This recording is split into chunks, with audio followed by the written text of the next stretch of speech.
You've probably heard it called the noble experiment. Right, a moral crusade to save the soul of a nation. But behind all the sermons and the parades, some of us, we saw something else entirely. We didn't see a cause, we saw an opportunity, a new entry on a ledger. And I should know, I'm the one who balanced the books.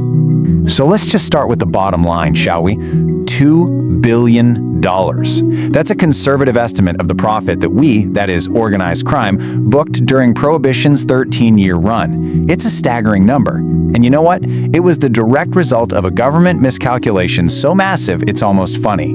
They thought they were shutting down a vice. What they really did was create the single greatest business opportunity in American history. So, the big question is, how did it all happen? How did a plan for moral purity end up creating our criminal empire? Well, look, this story isn't really about saints and sinners. It's much simpler than that. It's about supply and demand. It's what happens when you create a market vacuum. People like my employers, well, they were more than happy to fill it. This is the story you haven't heard. The one from the other side of the ledger. Okay, let's get into it. The market opportunity. On January 16, 1919, the 18th Amendment became the law of the land. Now, the government, in all its wisdom, didn't actually eliminate a product that millions of people wanted. No. It just eliminated all the legal competition. Overnight, they handed us a nationwide monopoly. It was a gift, truly. I mean, listen to this. This was the sales pitch from the other side, the Dryas. A perfect little utopia. Billy Sunday and the others, they really believe they could just legislate a perfect society into existence. You almost have to admire the optimism. They had absolutely no idea what they were about to unleash on the real world. And this, right here, this says it all. It shows you the fundamental disconnect. While they were drawing up these grand moral blueprints, we were drafting business plans. You see, they wanted to end poverty. We just wanted to service a massive, unmet demand. They talked about a sober workforce. We focused on controlling the supply chain from top to bottom. They were trying to make a point. We were trying to make a profit. It's like they were playing checkers and we were playing chess. So, our business model. With the entire legal industry wiped out, a new one had to be built from scratch, and fast. Our organizations immediately structured themselves to handle everything: logistics, production, distribution, and of course, sales. We owned the whole process, from the corn in the field to the glass in your hand. Now, was the product always good? Let's be honest, no. A lot of it was just plain terrible. Bathtub gin, rod cut. This stuff was made in secret, you know? There was zero quality control. Sometimes it was just industrial alcohol with the poison barely filtered out. But here's the thing about demand. It was inelastic. People wanted to drink, and they'd drink pretty much anything. And they paid top dollar for it in our new retail outlets, the speakeasies. And that's when guys like my old boss, Al Capone, came in. See, he understood that the real money wasn't just in making a batch of booze here and there. The real money was in organization. He professionalized the whole thing, managed it like a real corporation. He had departments for bribery, enforcement, logistics. He took a scattered, messy cottage industry and turned it into a centralized and, brutally efficient empire. So this is where it gets really interesting, right here on the balance sheet. For every single dollar in tax revenue the government lost by shutting down the legal breweries, our organizations were making hundreds more.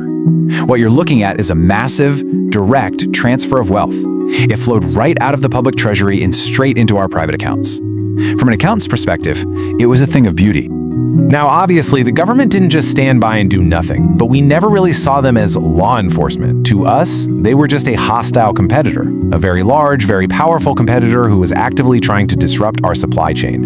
And as time went on, their tactics got desperate. This was their big play. See, most of our raw material was industrial-grade alcohol. It's used for everything from perfume to fuel.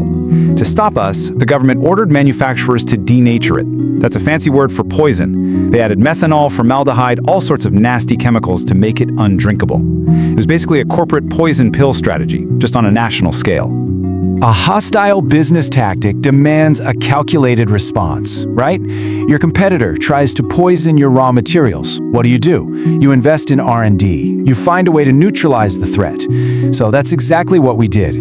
We went out and hired our own chemists, and frankly, a lot of them were better than the government's to figure out how to take the poison back out. And our process got pretty sophisticated. We distilled the stuff to separate the good ethanol from the government's poison. It turned into this deadly game of cat and mouse. They would change the poison formula, and our chemists would have to invent a new filtration process. The only problem was, our process, it wasn't always 100% perfect. And that's the real cost, isn't it? The tragic externality of this whole market conflict. At least 10,000 people died from drinking tainted booze. The government knew it was happening, they knew we were selling their poison product, and they kept doubling down on the poison anyway. From a cold business perspective, you could say it was an acceptable loss for them, collateral damage in their war to shut us down. But by 1933, the market conditions had changed again. The Great Depression was in full swing, and the government's financial position was, well, it was a disaster. The cost of trying to enforce this law was astronomical, and all that sweet tax revenue they used to get from liquor, gone. Look, in the end, it always comes down to the numbers. The Noble Experiment was an absolute financial catastrophe for the country. The nation was broke, millions of people needed jobs, and the government was desperate for the tax money from legal alcohol. Suddenly, the moral argument didn't seem so important anymore. It was time for them to cut their losses. So, when the books were finally closed on Prohibition, what was the final tally? What did our little business venture leave behind? Because the impact was permanent. It changed this country in ways those dries could never, ever have imagined. First entry on the ledger. Our operations became so big, so sophisticated, and crossed so many state lines that the local cops couldn't touch us. We literally forced the federal government to get serious, to create a modern national law enforcement agency that could actually fight a national organization. You can draw a straight line from Al Capone to the FBI. You're welcome. Here's an ironic one for you. Let's just say the taste of our bathtub gin was aggressive. So, the bartenders in the speakeasies, they had to get creative. They started mixing it with fruit juices, with syrups, with sodas, anything to mask that foul taste. And boom, just like that, modern cocktail culture was born. All because our base product was so bad. And finally, maybe the most important entry. Before Prohibition, taxes on booze were one of the main ways the federal government made its money. When that revenue stream dried up, they had to find the cash somewhere else. And that's when they really fell in love with a relatively new tool, the personal income tax. See, the books always have to balance. So after 13 years of violence, corruption, and death by poison, America was drinking again. And our organizations? We were sitting on $2 billion in startup capital, ready to expand into all sorts of new ventures.